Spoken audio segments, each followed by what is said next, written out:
I'm going to be working on trying to get the driver's side motor mount out. There's going to be a bolt here holding it in, one back here, and then one up top. It's going to be a 13 millimeter that I'm going to put in here. And then I'm going to use my impact gun to try to release this off. And then eventually I will have to raise the engine just slightly to be able to get the pressure off this to slide the new one in. So this obviously is where the rack and pinion goes. So without that here, all this space opens up and it is so much easier. As you can see, this is where the steering knuckle is, I believe it's called. I don't know, just go with it, guys. And here's the motor mount. So let me work on using this 13 impact to remove this bolt and the other one back here, and then I'll show you how I'm going to raise the motor and try to release this top bolt up here with that fancy new tool I got. This is how I'm jacking up the motor. I just got a big block of wood right underneath the oil pan to try to disperse the weight, and the whole motor shifted up. So this should give me the clearance to be able to get to the top bolts as well. Since they're collapsed, I'm going to be needing the extra room to put in the taller, normal sized engine mount. So just showing you guys how I did it right now.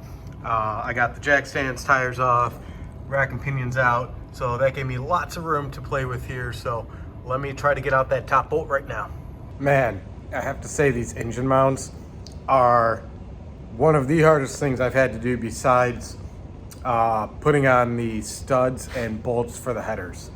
That top bolt right here, guys, that goes here, is like a huge pain.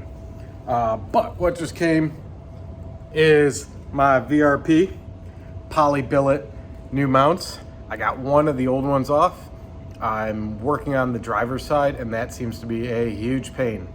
I had to take a break. I was just getting too frustrated. There's like no way to get to it. There are four, what is this?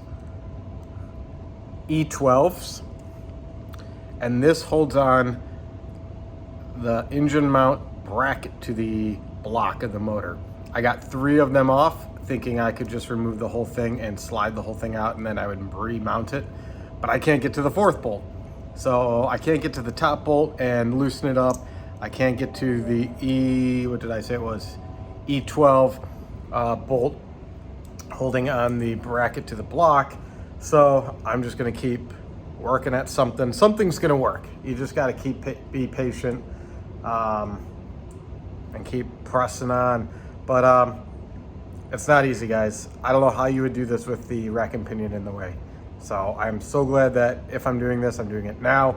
Without the headers, there'd be a little bit more room, but they're so big that I can't get any swing room. But where there's a will, there's a way. So I'm gonna find that way because I got the will to put these in. So stay tuned. All right, so after a lot of frustration, I got the driver's side engine mount out. I took it off the mount that goes onto the block. It was a lot easier. It was those bolts right there, went into each one of these holes.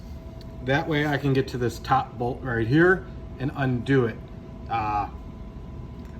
Just thought that this was a lot easier. I had to jack it up to slide it out, but it came right out. So after a lot of throwing of tools and just kind of trying to figure out what combination and which angle to get to it, it worked.